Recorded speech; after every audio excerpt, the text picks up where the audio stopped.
കോട്ടയം മറിയപ്പള്ളി മുതൽ ചിങ്ങവനം വരെയാണ് കായംകുളം സ്വദേശി അരുണും ഭാര്യ ധനുഷയും അപകടകരമായി കാർ ഓടിച്ച് നിരവധി വാഹനങ്ങൾ ഇടിച്ചു തെറിപ്പിച്ചത്.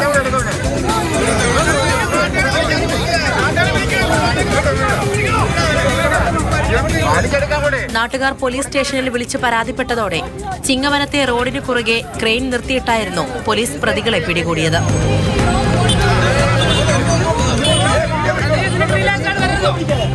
പോലീസ് വാഹനത്തിനുള്ളിൽ നടത്തിയ പരിശോധനയിൽ 5 ഗ്രാം കഞ്ചാവ് കണ്ടെടുത്തു. ലഹരി വസ്തുക്കൾ കൈവശം വെച്ചതിനും അപകടകരമായി വാഹനം ഓടിച്ചതിനുമാണ് കേസെടുത്തിരിക്കുന്നത്.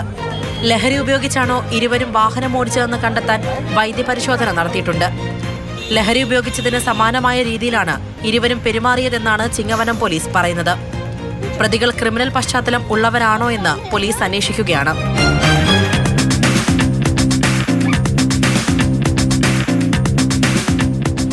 മാതൃഭൂമി ന്യൂസ്, കോട്ടയം.